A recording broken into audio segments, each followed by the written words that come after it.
को रूए मोहम्मद से मेरी कर मुअत्तर रूह को बूए मोहम्मद से मेरी बलगल उला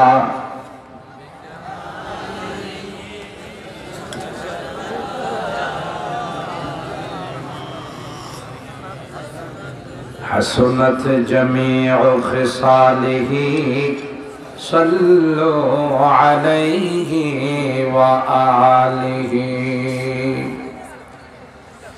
वही है गमगसर रोज़े महशर,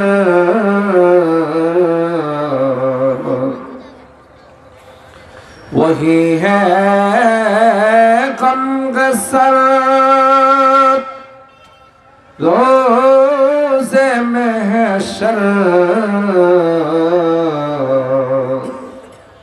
शफीउल मुज़निबी उम्मत का हामी बलगल उला।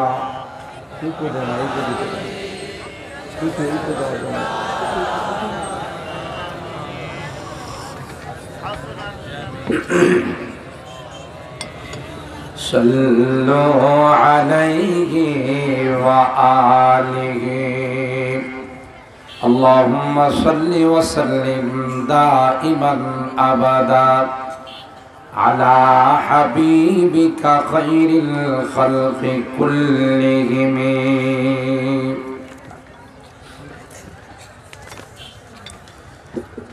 सोहिलपुर केंदुबाड़ी कासिमुल उलूम माद्रासार उद्योगे आयोजित ও হাফেজ ছাত্রদের পাগড়ি প্রদান উপলক্ষে আয়োজিত 3 দিন ব্যাপী 8তম তাফসীরুল কোরআন মাহফিলে আজকের শেষ দিনের ইসলামী মহাসম্মেলনে সম্মানিত সভাপতি ঐতিহ্যবাহী আল জামিয়া আল ইউনুসিয়া সম্মানিত শেখুল হাদিস ও শিক্ষা সচিব হযরতুল আল্লাম মুফতি শামসুল হক সাহেব সুফিজি হুজুর দামাত বারাকাতুহুম, আজকের মাহফিলের যিনি মধ্যমণি, আজকের মাহফিলের যিনি প্রধান আকর্ষক, যার জন্যে আমরা অনেক দূর দরাজ থেকে অনেক কষ্ট করে যার চেহারা দেখার জন্যে, যার জুবান থেকে দুইটি কথা শোনার জন্যে দীর্ঘক্ষণ পর্যন্ত সাতক পাখির মতো আমরা বসে আছি। আমির হেফাজত শেখুল হাদিস হযরতুল আল্লাম আল্লামা জুনায়েদ বাবনগরী দামাত বারাকাতুহুম হুজুর কিছুক্ষণের মধ্যেই আমাদের মাঝে তাশরীফ আনবেন ইনশাআল্লাহ। আমি আপনাদের সকলকে যারা মাঠে আছেন বাহিরে আছেন একটু অনুরোধ করব যে একদিক দিয়ে বয়ান শুনবেন আর একদিক দিয়ে একটু মনে মনে দোয়া করতে থাকেন, কারণ যার অপেক্ষায় আমরা বসা সেই সুদূর চট্টগ্রাম থেকে মাদারে ইলমি মুঈনুল ইসলাম হাটহাজারী মাদ্রাসা থেকে এই শরীর নিয়ে যিনি অসুস্থ, এত দূরে প্রোগ্রাম করলে হেলিকপ্টার বা বিমানে তিনি করে থাকেন, কিন্তু এই ব্রাহ্মণবাড়িয়ার মানুষকে তিনি মহব্বত করেন, ভালোবাসেন, জানে এটার অপর নাম হলো শহীদ বাড়িয়া। কথা বলেন ঠিক কিনা? এই ব্রাহ্মণবাড়িয়ার অপর নাম হলো শহীদ বাড়িয়া। কোনো রাজনৈতিক কারণে নয়, এদেশের এই ডিস্ট্রিক্টের তৌহিদি জনতা ইসলামের জন্য, কোরআনের জন্য শহীদ হতে সদা সর্বদা প্রস্তুত।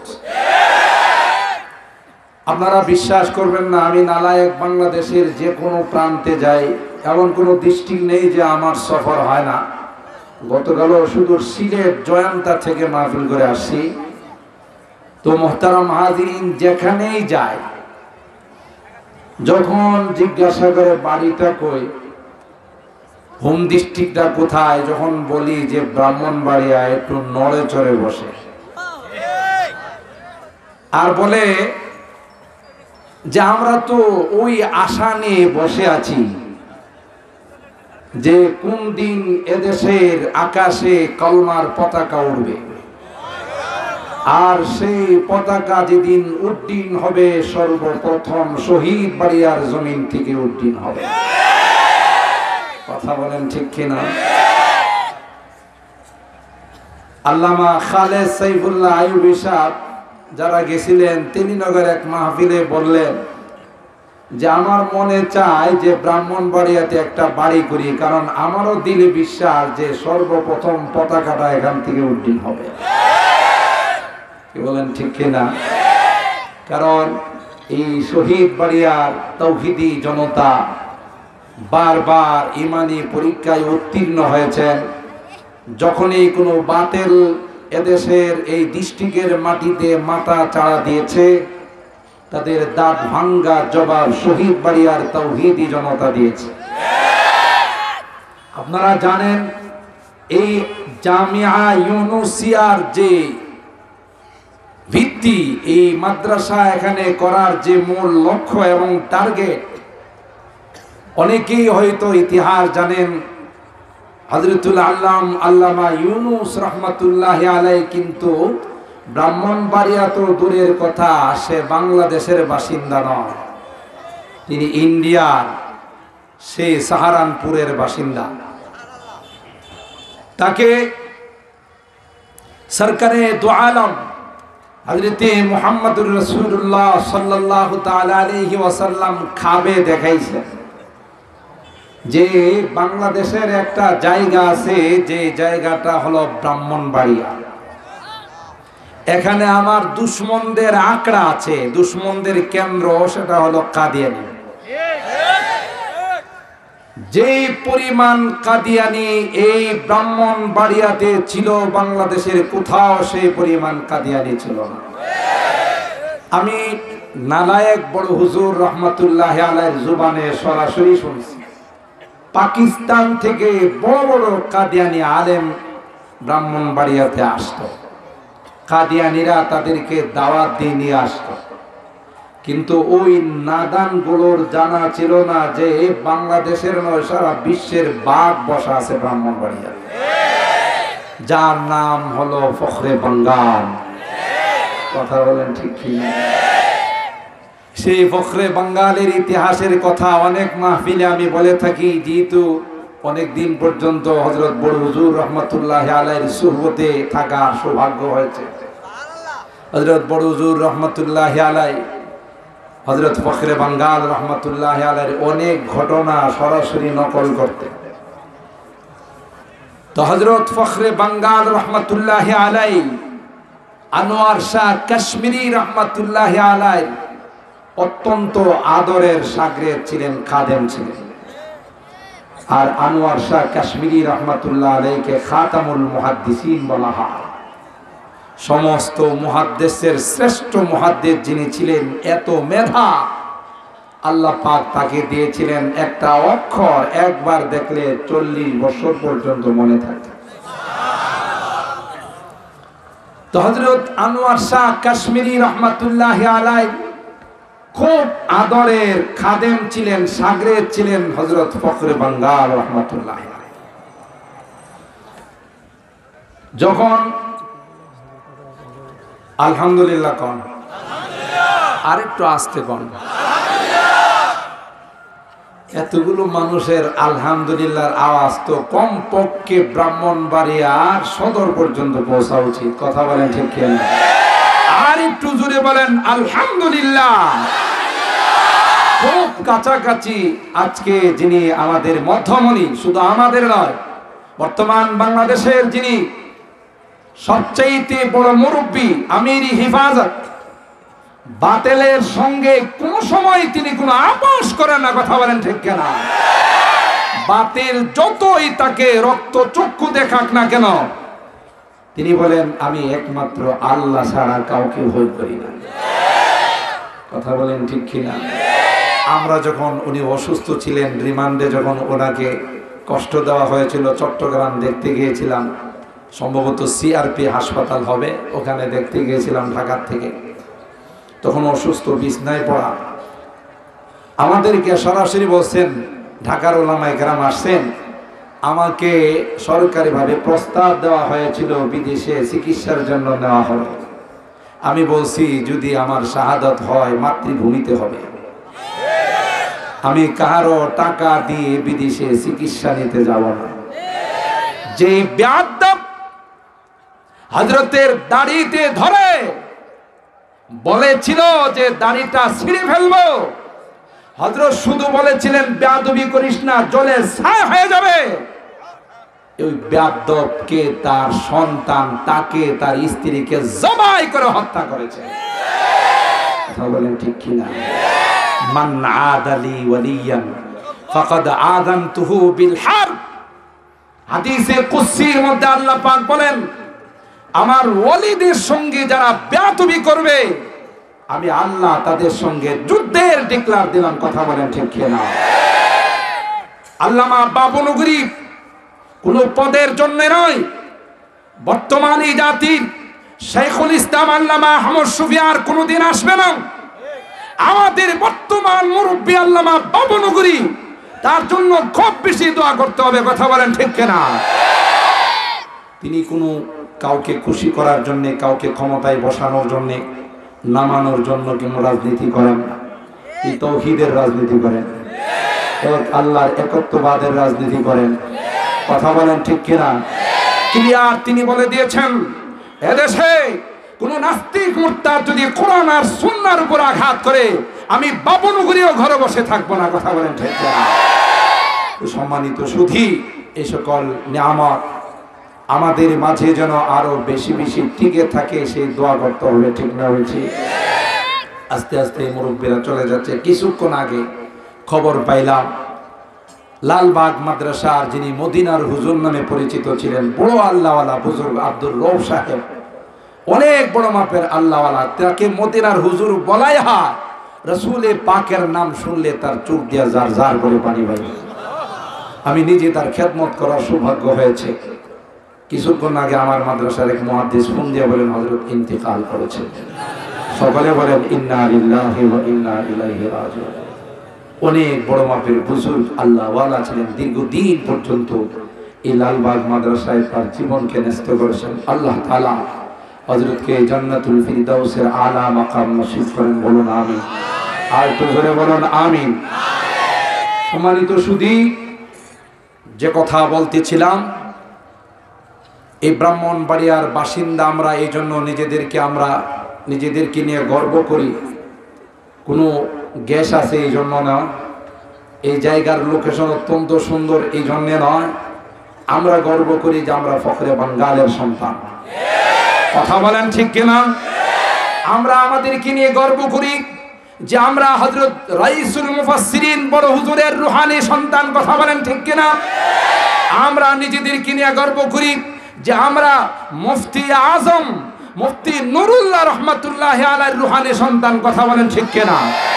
আমরা নিজেদেরকে নিয়ে গর্ব করি যে আমরা আল্লামা সিরাজি রহমাতুল্লাহি আলাইহির রুহানি সন্তান। কথা বলেন ঠিক কিনা? আমরা ঐতিহ্যবাহী জামিয়া ইউনুসিয়ার রুহানি সন্তান। ঠিক না বে ঠিক? আমরা ঐতিহ্যবাহী জামিয়া সিরাজিয়ার রুহানি সন্তান। ঠিক না বে ঠিক? আমরা ঐতিহ্যবাহী দারুল আরকাম সহ জামিয়া ইসলামিয়া তাজুল উলুম মানিয়াতার সন্তান। ঠিক না বে ঠিক? যে কথা বলতেছিলাম, হযরত ফখরে বাঙ্গাল রহমাতুল্লাহি আলাইহি, তখন ছাত্র উস্তাদরা কাদিয়ানীদের সঙ্গে মোনাজারা করবে, যে কাদিয়ানীদের প্রসঙ্গ টেনে কথাটা আমি নিয়ে আসলাম। হযরত আসলেই আমি মাইক ছেড়ে দিব, আপনারা আবার মনে করেন না যে বয়ান শুরু করছেন। হযরত যখনই স্টেজে আসবে সাথে সাথে মাইক ছেড়ে দেওয়া হবে ইনশাআল্লাহ। হযরত মুরজি মোতাবেক আলোচনা করবেন। আর আমরা যারা দাঁড়িয়ে আছি, যদি এভাবে হযরত দেখেন তাহলে কষ্ট পাবেন, মেহেরবানি করে বসে পড়ুন। এই কেন্দ্রবাড়িতে এত বড় মাহফিল আমরা কোনোদিন দেখি নাই। শুধু কেন্দ্রবাড়ি কোন অত্র অঞ্চলে শহীদপুরের তাফসীর দোয়া ব্যতীত আর কোথাও এত বড় মাহফিল সাধারণত দেখা যায় না। কি বলুন ঠিক কিনা? জামিয়া ইউনুসিয়া আর দারুল আরকাম সেগুলোর হিসাব ভিন্ন না। আমাদের এই অঞ্চলে আজকে এত মানুষের সমাগম শুধু এক নজর আল্লাহর ওলিকে দেখার জন্য, ঠিক না? তাই আমরা সুশৃঙ্খল ভাবে বসে যাই, না বসলে বিশৃঙ্খলা হবে। আমি আপনাদেরকে অনুরোধ জানাচ্ছি, খুব সংক্ষেপে আমি যে কথাটা বলতে চাচ্ছিলাম সেটা হলো, হযরত ফখরে বাঙ্গাল রহমতুল্লাহি আলাইহি তখন ছাত্র, উস্তাদরা অনেক দূরে কাদিয়ানীদের সঙ্গে মোনাজারা করতে যাবে। একজন খাদেম লাগে, তালেব ইলম, কাকে নেওয়া যায়? উস্তাদরা সিদ্ধান্ত নিলেন খাদেমের জন্য সবচেয়ে উপযুক্ত হলো তাজুল ইসলাম। সুবহানাল্লাহ। রাস্তে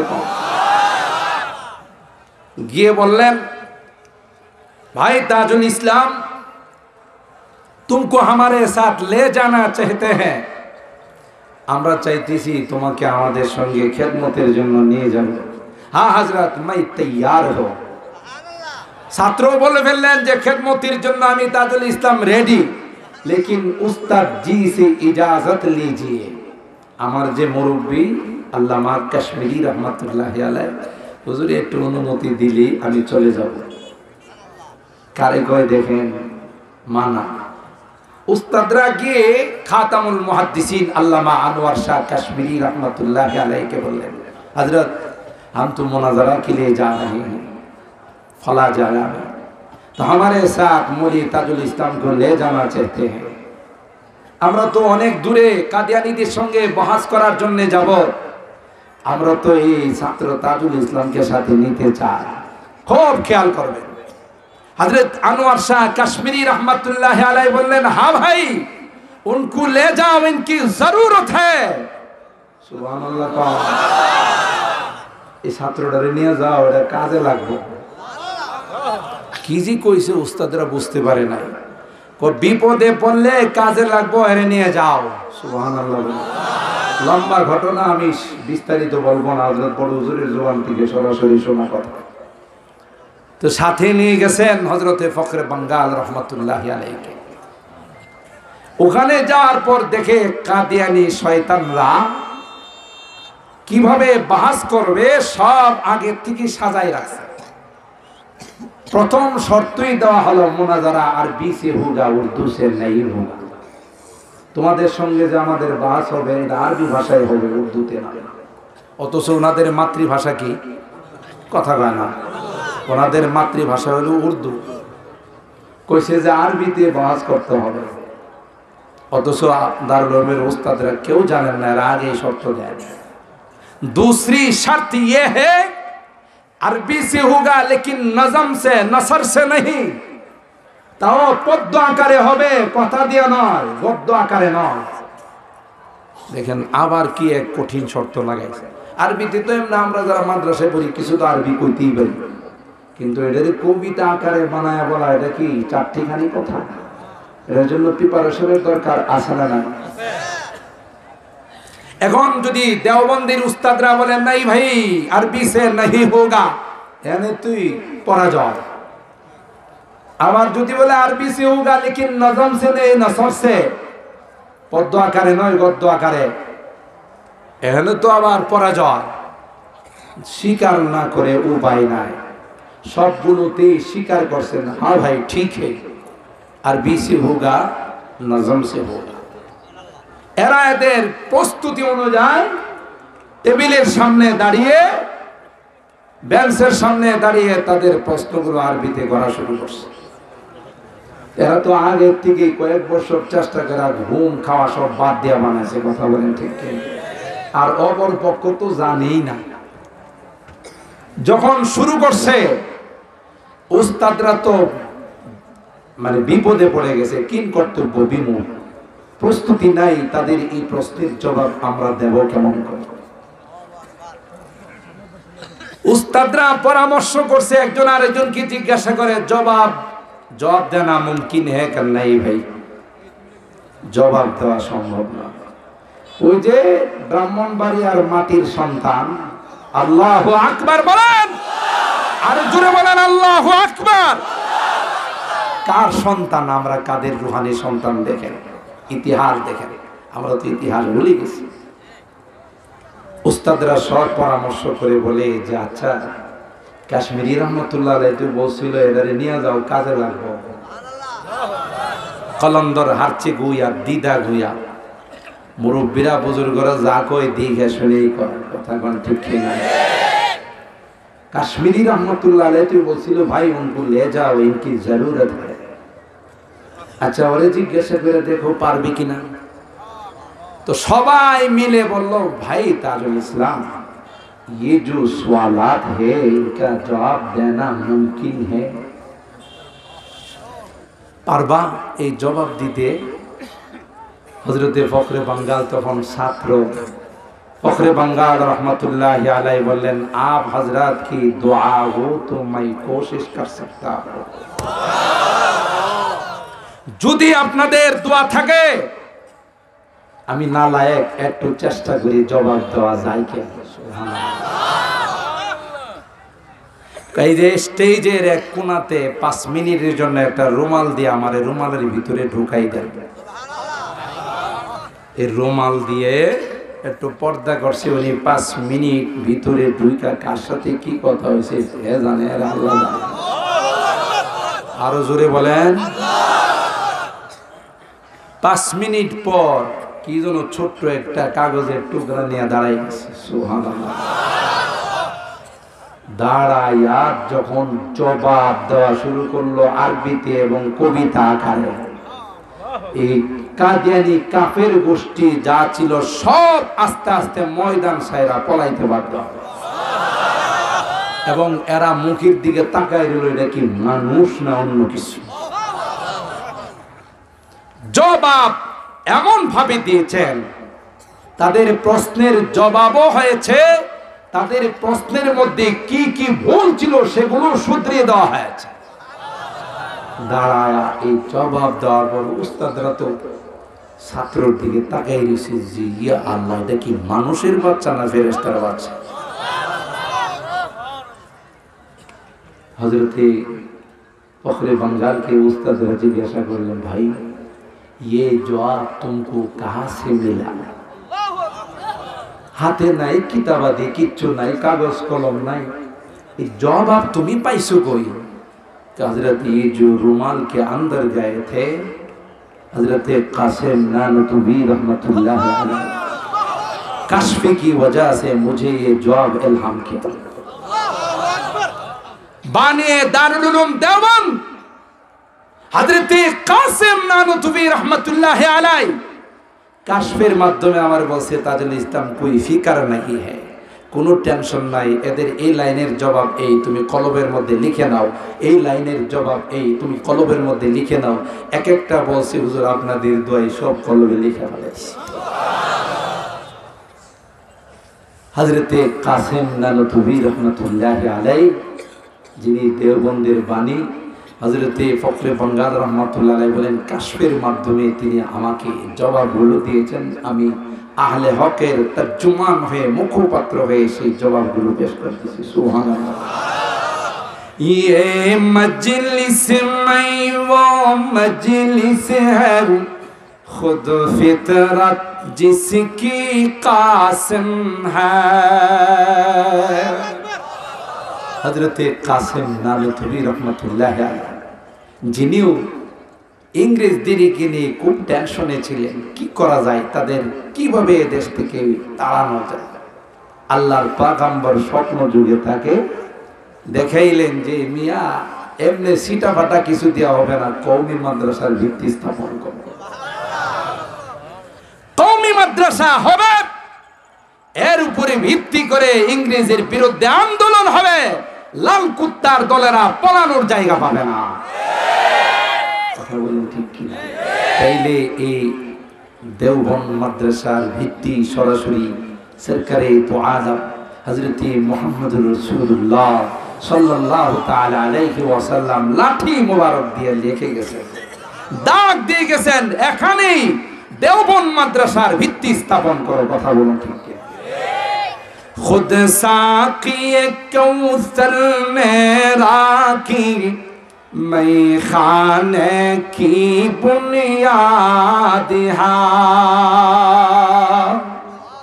खुद साकी कौसर আল্লাহর হাবিব এই দেওবন্দির ভিত্তি আছে।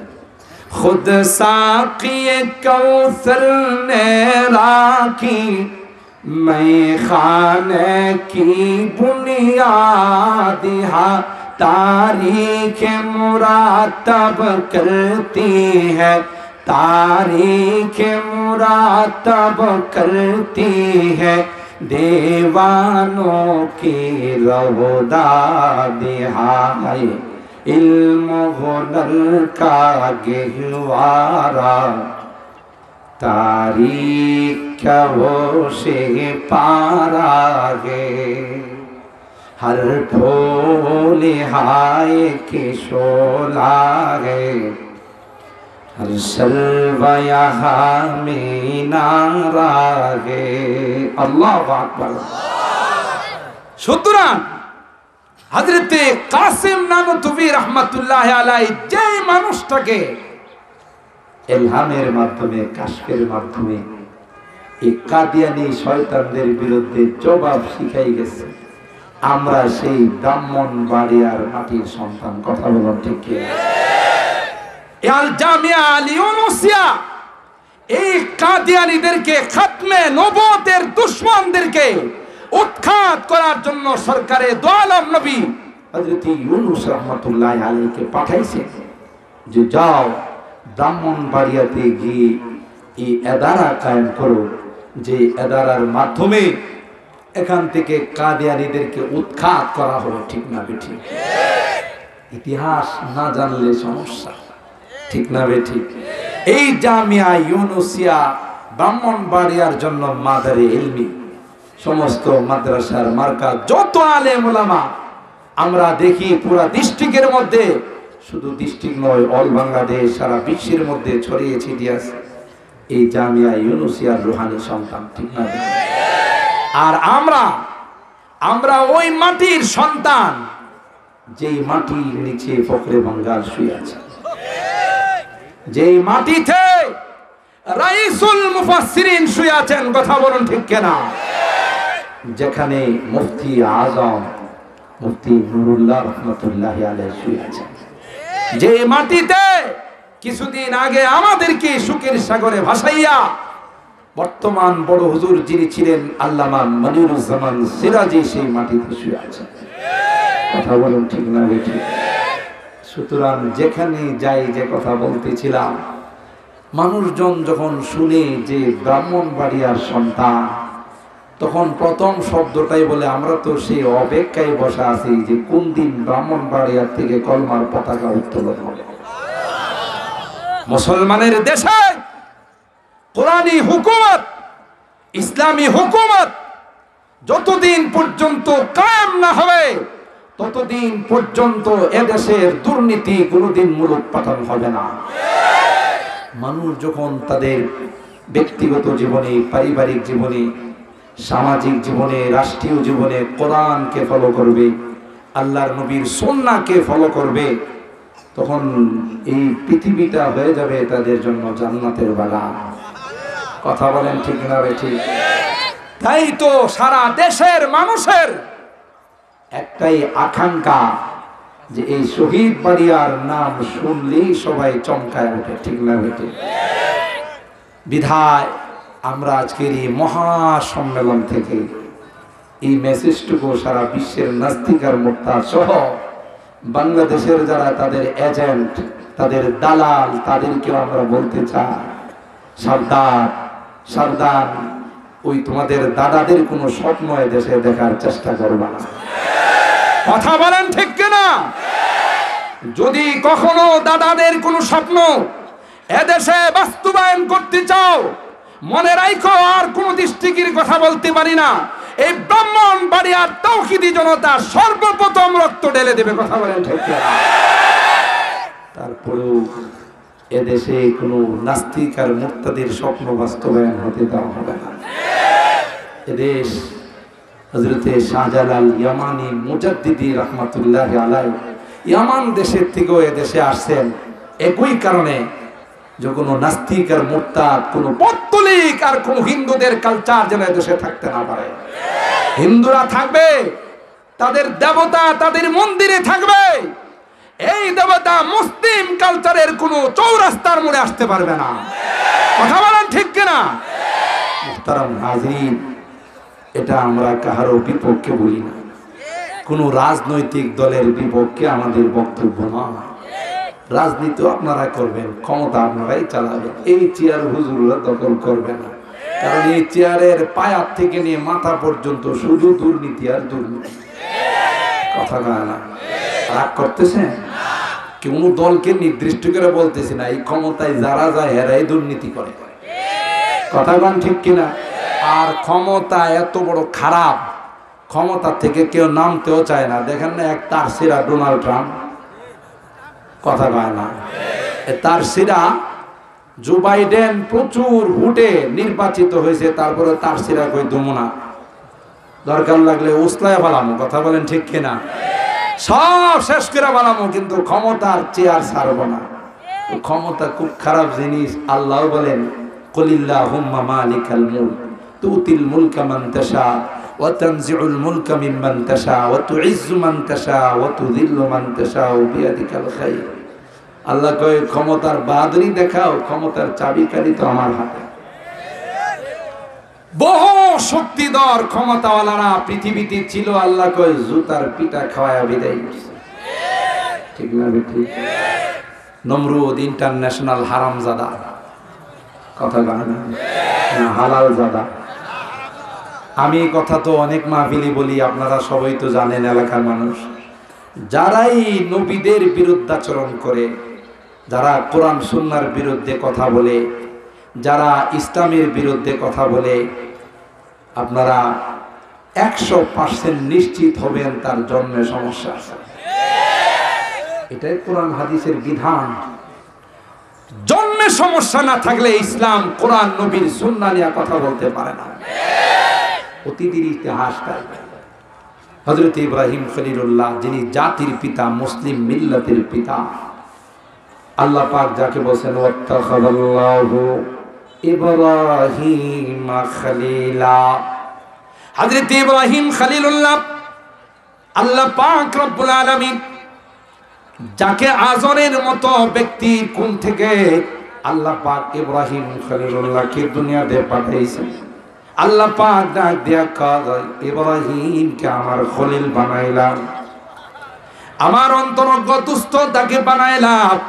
ইব্রাহিম খলিলুল্লাহ যখন নমরুদকে আল্লাহর একত্ববাদের দাওয়াত দিতে গেল, নমরুদ ইব্রাহিম খলিলুল্লাহর বিরোধিতা করল। কোরআনে বহু আয়াতে আল্লাহ পাক বর্ণনা করেছেন। একটা পর্যায়ে হযরত ইব্রাহিম খলিলুল্লাহ মূর্তি আর দেবতা সম্পর্কে আল্লাহ পাকের বিধান যখন নমরুদকে শোনাই দিল, নমরুদ তখন বলল যে না না, ইব্রাহিমকে আর দুনিয়াতে রাখা যাবে না। আর হায়রাত যুক্তি তর্ক দিয়ে আল্লাহর খলিলের সঙ্গে যখন অগ্রসর হতে পারল না, ইব্রাহিম খলিলুল্লাহকে আগুনে জ্বালানোর সিদ্ধান্ত নিল। ক্বালু হাররিকুহু ওয়ানসুরু আলিহাতাকুম ইন কুনতুম ফাইলিন। তখন তারা বলল, যদি আমাদের খোদাদেরকে বাঁচাতে হয়, খোদাদেরকে যদি তাদের জায়গাতে রাখতে হয়, তাইলে ইব্রাহিমের বিরোধিতা করতে হবে, ইব্রাহিমকে আগুনে জ্বালাইতে হবে। আর হায়রা লম্বা ঘটনা, কোরআনের বহু আয়াতে আল্লাহ পাক ইতিহাস বর্ণনা করেছেন। আমাদের যারা ক্ষমতার মস্তদি বসে বাহাদুরি করে, মাঝে মধ্যে বক্তব্য দিতে গিয়ে ব্যালেন্স হারা হয়ে যায়। কথা কোন ঠিক না? মাইক সামনে পাইলে মুখ দিয়ে কি বলবি তার কোনো জমা খরচ থাকে না, বলে ফেলে। যারা আমাদের বিরুদ্ধে কথা কয়, এদের হাত নাকি ভেঙে চুরমার করে দিবে, জবান নাকি বন্ধ করে দিবে। আবার কয় ভালো না লাগলে পাকিস্তানে চলে যান। আমাদেরকে লক্ষ্য করে কই, বেটা তুই তোর শরীরটারে মাফসুস নিয়ে তুই কয় হাত, তুই কার টাকা দিয়া বেতন নেস? কথা কান। ওই বেটা মনে করছে একটা পোশাক পাইছে, পোশাকের বাহাদুরি দেখায় আম্মুকে যে কি কইব হে হিসাব করতে পারে না। কথা বলে, এ বেটা নালায়েক বদনসিব, পয়সা দিয়ে, কথা বলেন ঠিক কিনা? তুই সরকারি কর্মচারী, আমার ট্যাক্সের পয়সা দিয়ে তোর বেতন দেওয়া হয়, তোর এই পার আর স্পর্ধাকে দিল এদেশের লক্ষ কোটি মানুষের নয়নমণি আলেম ওলামাদের বিরুদ্ধে কথা বলার স্পর্ধা তোকে কে দিল, কথা বলেন ঠিক কিনা? তুই জানিস না, তুই মনে করছিস যে আমার সাথে অস্ত্র আছে, এই অস্ত্র তোকে বাঁচাইতে পারবে না। আলেম ওলামাদের সামনে অস্ত্র টান দিলেও গুলি বের হয় না, কথা কন ঠিক কিনা? এই অস্ত্র তখন আলেম ওলামাদের হাতে বাইয়াত হয়ে যা, মুরিদ হয়ে যা। বাহাদুরি করো না, কথা কম বইল, মালিক কিন্তু ধরলে পুরা শরীরকে স্তব্ধ করে দিবে, ঠিক না বেঠিক?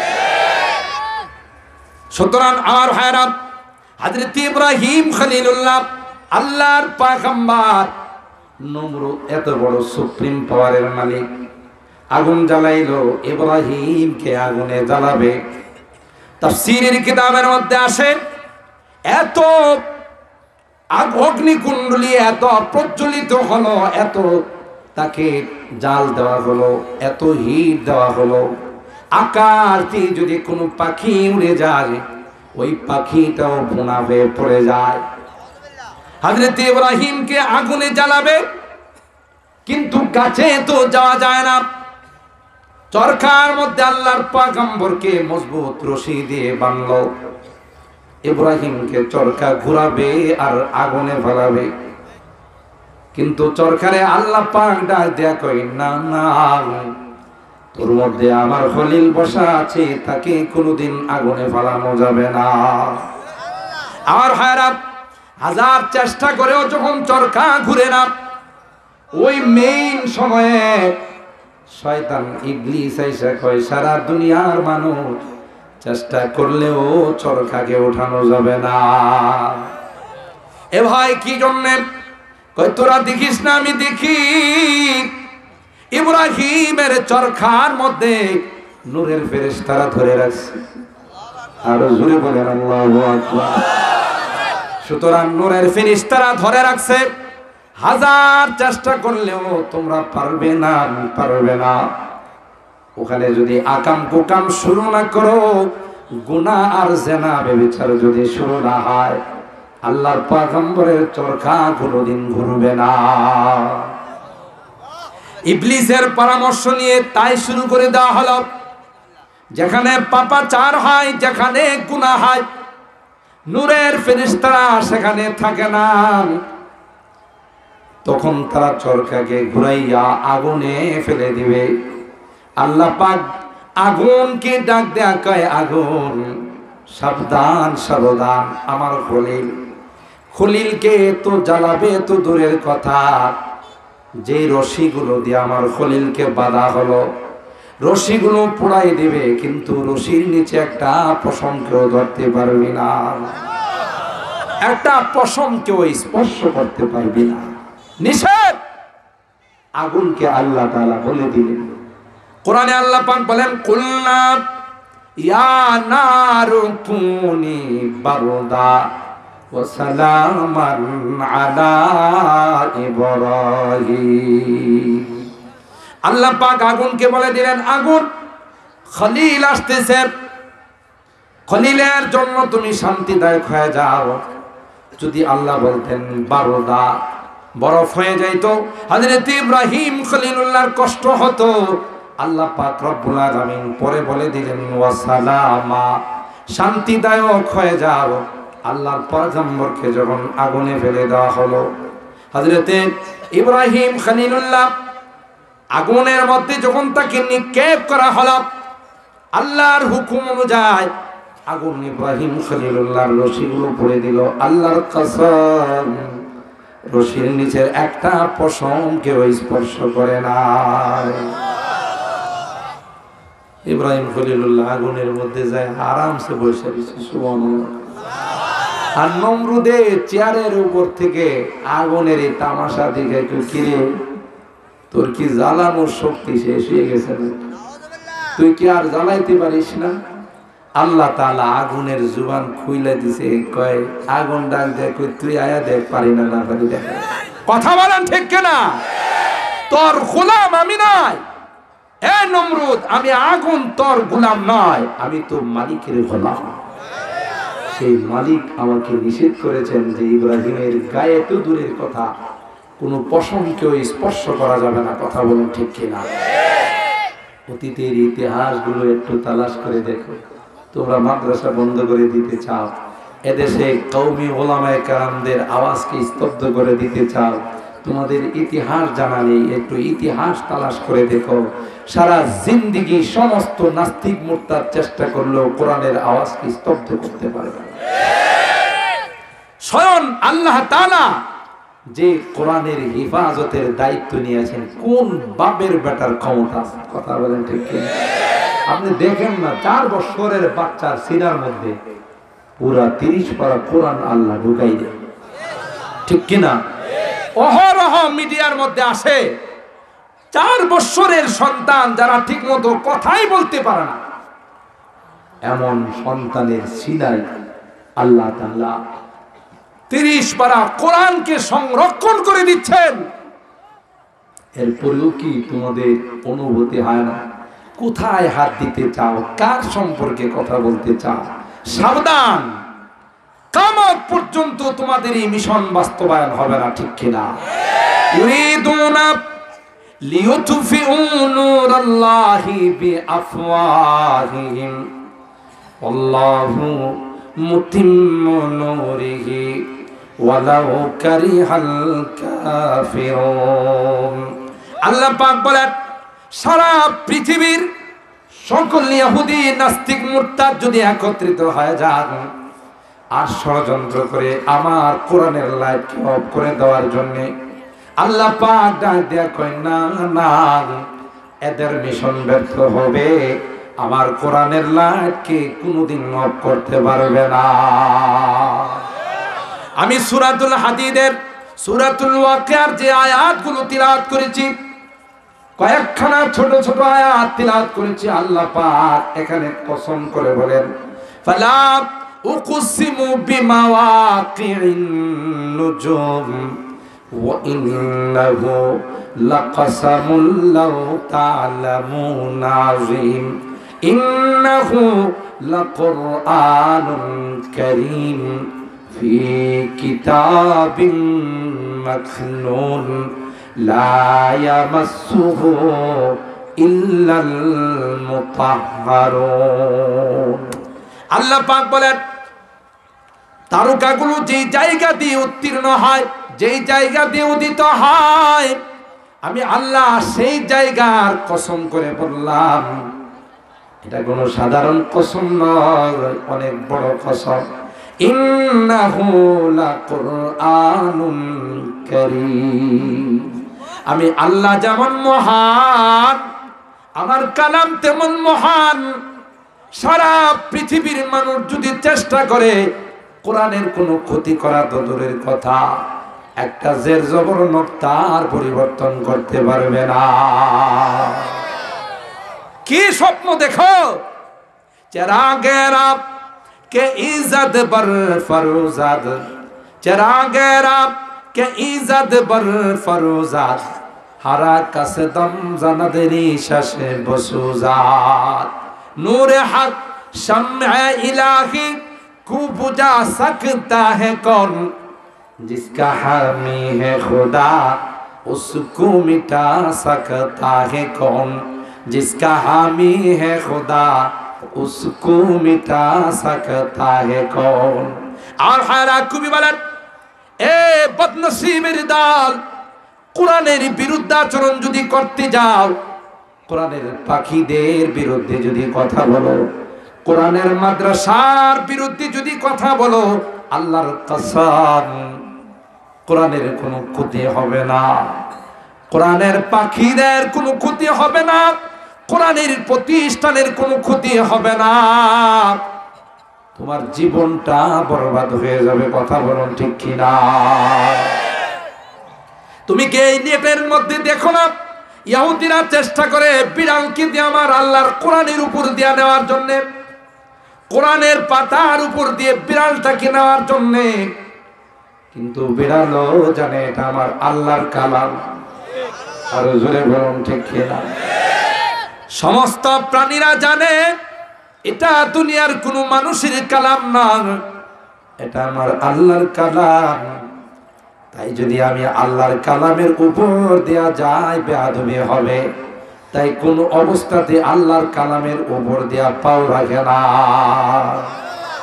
বিভিন্ন বিড়ালের খাবার পাতার মাঝখানে রাখা চেষ্টা করে বিড়ালটা নিয়ে একটু পা দেয়া কোরআনের উপরে নিতে পারে, কিন্তু এই বিড়াল সাইডে দিয়ে যায়, উপর দিয়ে যায় না। কথা বলেন ঠিক কিনা? এরপরেও কি তোমাদের মেমোরিতে কিছু ঢুকে না? কাদের বিরুদ্ধে, কার বিরুদ্ধে ষড়যন্ত্র করতে যাও? কথা বলুন ঠিক কিনা? ও সুখী থাকলে তো ভূতে খিলা, খবর তো নাই। এই বিশ্ব মহামারীতে এমনও রাষ্ট্র আছে যে রাষ্ট্রে দৈনিক 10,000 করে লোক মারা গেছে। কথা বলেন। কিন্তু এই বাংলাদেশের যে ঘনবসতি, সেই অনুযায়ী এই করোনার কারণে কমপক্ষে দৈনিক 20,000 লোক মারা যাওয়ার কথা ছিল, ঠিক কিনা? আক্রান্ত হওয়ার কথা ছিল দৈনিক 50,000, কিন্তু সবচাইতে কম আক্রান্তের সংখ্যা এবং সবচাইতে কম মৃতের সংখ্যা যদি পৃথিবীতে কোনো রাষ্ট্র থাকে সেটা হলো বাংলাদেশ। কেন? তোমার বুজুর্গির কারণে, তুমি বড় পদে আছো তাই। একমাত্র কেবলমাত্র কারণ হলো এদেশের মতো কওমি মাদ্রাসা পৃথিবীর কোথাও না। এদেশের মতো এত মসজিদ খুব কম রাষ্ট্রে আছে, কিন্তু এদেশে মসজিদের সংখ্যা, মাদ্রাসার সংখ্যা সবচাইতে বেশি। আর মাদ্রাসাগুলোতে কোরআনের পাখিরা উঠে উঠে আল্লাহর কাছে সারা বিশ্বের জন্য, বিশেষ করে বাঙালি জাতির জন্য আল্লাহর কাছে দোয়া করে। এই কোরআনের পাখিদের বরকতে, কেন্দুবাড়ি মাদ্রাসার মাসুম ছাত্রদের বরকতে আমাকে আপনাকে আল্লাহ তাআলা করোনা থেকে মুক্ত রাখছে। কথা বলেন ঠিক কিনা? কারণ যেখানে কোরআন পড়া হয়, যেখানে কোরআনের শিক্ষা দেওয়া হয়, সেখানে আসমান থেকে আল্লাহ তাআলা রহমত নাযিল করেন, ঠিক না বেটি? হাদিসের মধ্যে আসে, কোন এলাকার মানুষ যখন কোন পাপাচারে লিপ্ত হয়, আল্লাহ পাক নারাজ হয়ে গজব পাঠান। যখন আয়েশা দেখে ভোর রাত্রে কোরআনের পাখিরা, মাসুম বাচ্চারা কোরআন তিলাওয়াত করে, আল্লাহর কসম ফেরেশতারা আল্লাহরে কয়, আল্লাহ কোন জায়গায় আযাব পাঠাইলা? কেন রে? কই যে যেখানে আযাব নিয়ে গিয়েছিলাম। এই কেন্দুবাড়ি কাসিমুল উলুম মাদ্রাসার ছাত্ররা তো রাত্রির বেলায় যখন সারা এলাকার মানুষ ঘুমাই থাকে, এরা তো তোমার কোরআন নিয়ে বসা। আল্লাহ পাক ডাক দিয়া কয়, এই মাসুম বাচ্চাদের কারণে আমি পুরা এলাকার মানুষকে আযাব থেকে মুক্ত করে দিলাম। আমার ভাইরা, যতদিন পর্যন্ত এই মাদারিসে কওমিয়া থাকবে, যতদিন পর্যন্ত কোরআনের চর্চা থাকবে, ততদিন পর্যন্ত আল্লাহ আসমান আর জমিন ঠিক রাখবেন। হাদিসে কয়, ওয়া ইন্নাল আলিম লা ইস্তাগফির লাহু মান ফিস সামাওয়াতি ওয়াল আরদ ওয়াল হিতানু ফি জাওফিল মা ওয়ান নামলাতু ফি জুহরিহা। পয়গম্বর কয়, সারা পৃথিবীর সকল প্রাণীরা কোরআনের পাখিদের জন্য, যারা ইলমে ওহী শিক্ষা করে, শিক্ষা দেয়, তাদের জন্য সারা পৃথিবীর সকল প্রাণীরা আল্লাহর কাছে দোয়া করে। সুবহানাল্লাহ বলে। এ ভাই, পুকুরের মাছ, সমুদ্রের মাছ কি জন্য? এই কেন্দুবাড়ি মাদ্রাসার ছাত্রদের জন্য দোয়া করবে। মাছকে যদি আপনি জিজ্ঞাসা করেন, মাছ তুমি কি জন্যে কোরআনের পাখিদের জন্য দোয়া করো? আল্লাহর কসম, মাছ বলবে, না না, আমি তো তাদের জন্য দোয়া করি না, আমি তো আমার জন্য দোয়া করি। কিভাবে?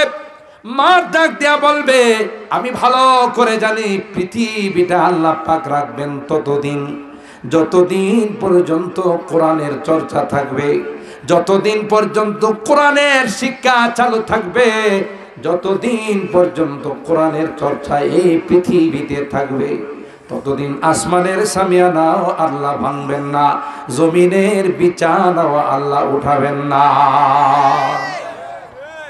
তাই যতদিন আসমান আর জমিন থাকবে ততদিন আমি মাছ থাকব। আসমান আর জমিন যতদিন থাকবে, এই প্যান্ডেল যতদিন থাকবে, আল্লাহর সামিয়ানা যতদিন থাকবে, ততদিন আমরা থাকব। এই জন্যই তো আমি আমার জন্য দোয়া করি, আমার টিকে থাকার জন্য দোয়া করি। ও ভাই, কোন হাদিস এরকম নাই যে হাদিসের মধ্যে আসে যারা বড় বড় ডিগ্রি অর্জন করে বিদেশে যা লেখাপড়া করে তাদের জন্য কুল কায়নাত আল্লাহর কাছে দোয়া করে, বরং কোরআনের পাখি যারা কোরআন পড়ে এবং পড়ায় তাদের কথা পয়গম্বর বলেন যে তাদের জন্য শুধু মাছ নয়, গর্তের ছোট্ট পিপিলিকা পর্যন্ত আল্লাহর কাছে দোয়া করে, আল্লাহ এই কোরআনের পাখিদের হায়াতকে তুমি বাড়িয়ে দাও। বলুন সুবহানাল্লাহ। এ মালিক, এদের দ্বারা যদি কোনো গুনাহ হয়ে যায়, কোনো নাফরমানি হয়ে যায়, মেহেরবানি করে তাদেরকে ক্ষমা করে দিও, মাফ করে দিও। ওয়া ইন্নাল আলিম লা ইস্তাগফির লাহু মান ফিস সামাওয়াতি ওয়াল আরদ ওয়াল হিতানু ফি জাওফিল মা ওয়ান নামলাতু ফি জুহরিহা। কেন রে? এরা ভালো করে জানে লা তাকুমুস সাআ হাত্তা ইউকালা আল্লাহ আল্লাহ। যতদিন পর্যন্ত এই জমিনে আল্লাহ আল্লাহ জিকির থাকবে, আল্লাহর নাম যতদিন পর্যন্ত এই পৃথিবী জমিনের মধ্যে থাকবে, ততদিন পর্যন্ত আল্লাহ পাক আসমান আর জমিন ধ্বংস করবেন না। আমি তো বলি, বাস্তব যদি আপনারা জরিপ করেন, যেদিন থেকে কোরআনের মাদ্রাসা খুলে দেওয়া হলো, হিফজখানাগুলো খুলে দেওয়া হলো, আল্লাহর কসম আপনারাও দেখেছেন, খবরে বিভিন্ন ব্রিফিংয়ে আপনারা দেখেছেন, ওই দিন থেকে করোনা আক্রান্তের সংখ্যা কমা শুরু হয়ে গেল। কথা বলুন ঠিক কিনা? যদি আগেও বন্ধ না করা হতো তাইলে করোনা আগের থেকে অনেক কমে যাইত, কারণ করোনা তো আমাদের পাপের ফসল। কথা কয় না? জহারাল ফাসাদু ফিল বাররি ওয়াল বাহর বিমা কাসাবাত আইদিন নাস লিউযীকাহুম বা'দাল্লাযী আমিলু লাআল্লাহুম ইয়ারজিউন। আল্লাহ পাক কোরআনে বলেন, এই পৃথিবীর মানুষেরা মাঝে মধ্যে যে বিপদ আসে, গজব আসে, মহামারী আসে, আমি তোমাদেরকে ধ্বংস করার জন্য নয়, সিগন্যাল দেওয়ার জন্য। তোমরা যেই লাইনে হাঁটতেছ, যেই পথের তোমরা পথিক, এটা আসল পথ নয়। এই পথে হাঁটলে তোমাদের জাহান্নাম ছাড়া কোনো উপায় থাকবে না। বিপদ দিয়ে তোমাদেরকে সিগন্যাল দেই, ওই রাস্তা থেকে তোমরা চলে আসো। আর যদি তাওবা করো রে বান্দা, সেকেন্ডের মধ্যে করোনা মহামারী তোমাদের থেকে সরাই দিব। যত বেশি তাওবা করা যাবে, যত বেশি কোরআনের চর্চা বেশি হবে, যত বেশি আল্লাহর কাছে ক্ষমা চাওয়া যাবে, তত দ্রুত গতিতে করোনা মহামারী বিদায় নেবে। কথা বলুন ঠিক কিনা? আর এর বড় কারণ হলো যে আমাদের এই সকল মাদারিসগুলোতে মাসুম বাচ্চারা পড়ে, আল্লাহকে স্মরণ করে, আল্লাহর কাছে দোয়া করে, জাতির জন্য আল্লাহর কাছে ক্ষমা চায়। আর এই জন্যই আল্লাহ তাআলা আমাদেরকে এখনো পর্যন্ত কোন রকমের কোনো আসবাব অবলম্বন করা ছাড়াই আল্লাহ তাআলা করোনা থেকে হেফাজত করেছেন। ঠিক না? ইনশাআল্লাহ আজকে যে এই বিশাল মহাসমুদ্র আল্লামা বাবনগরী আমির হেফাজত আসবে, এই আল্লাহর ওলিকে এক নজর দেখার জন্য যে আমাদের এত বড় সমাবেশ। কালকেই তো পত্রিকায় আসবে যে শৈলপুর কেন্দ্রবাড়ি মাদ্রাসা এই বিশাল মহাসমাবেশে আসছিল যারা, তাদের মধ্যে ৫,০০০ করোনায় আক্রান্ত। একজনও করোনায় আক্রান্ত হবে না ইনশাআল্লাহ। কথা বলেন ঠিক কিনা? কারণ এটা কোরআনের মাহফিল, এটা আল্লাহর মেহমানদের মাহফিল, কথা বলেন ঠিক কিনা? ইনশাআল্লাহ আরো পদ্ধতি আছে করোনার থেকে বাঁচা। ইনশাআল্লাহ কোনো মাস্ক লাগবে না, কোনো হ্যান্ড গ্লাভস লাগবে না, হ্যান্ড স্যানিটাইজার লাগবে না, নিরাপত্তা টুপি লাগবে না। বিশ্ব স্বাস্থ্য সংস্থা কি কচু বুঝে, আমার নবীর থেকে কি বেশি বুঝে? কথা বলেন ঠিক কিনা? মিয়া তোমরা আমাদের হাত ধোয়াইতে শিখাও না? আমার নবী তো ১,৫০০ বছর ওজুর মধ্যে আমাদের ৫০ বার হাত ধোয়াইছে। কথা বলেন ঠিক কিনা? আমরা নবীর সুন্নত যতদিন পালন করব ইনশাআল্লাহ করোনা আসবে না, ঠিক না? আরেকটা করোনার থেকে বাঁচার বিশাল পদ্ধতি নবী বলছেন, আস-সাদকাতু তাদফাউল বালিয়া, যে দান এটা বড় বড় বিপদকে অনেক দূরে সরায় দেয়। সুবহানাল্লাহ। হাদিসের মধ্যে এমন আসে, যখন বিপদ পাহাড় পরিমাণ শক্তি নিয়ে যখন আসে, আপনার ৫ টাকার দান সুজা তার সঙ্গে কুস্তি শুরু করে। সুবহানাল্লাহ। যেমন তায়েফের জমিনে যারা গেছে, আমার রাসূলকে যখন বড় পাথর মেরে ধ্বংস করতে চাইছিল ওখানকার কাফের মুশরিকরা, এই আঙ্গুল পরিমাণ একটা পাথর আমি নিজে স্বয়ং দেখছি তায়েফের জমিনে। এই পাথরটা এই বড় পাথরের বুকের মধ্যে ঢুকে গেছে, নড়াচড়া করবে দাঁত ফালাই। আর জোরে কোন সুবহানাল্লাহ। এই বিশাল পাথরকে সামান্য পাথর প্রতিরোধ করে ফেলছে কার অর্ডারে? বনু আদম সন্তানের দানের এত পাওয়ার, এত পাওয়ার। বিশাল আকারে যদি পাহাড় পরিমাণ গজব আসা শুরু করে, আর যদি আপনি এর থেকে বাঁচার জন্য কোরআনের মাদ্রাসায় আল্লাহর ঘর মসজিদে একটু দিতে পারেন, ইনশাআল্লাহ সুম্মা ইনশাআল্লাহ, এটা আমার কথা নয়, পয়গম্বরের কথা, বড় কোনো বিপদ আপনার ধারে কাছে আসবে।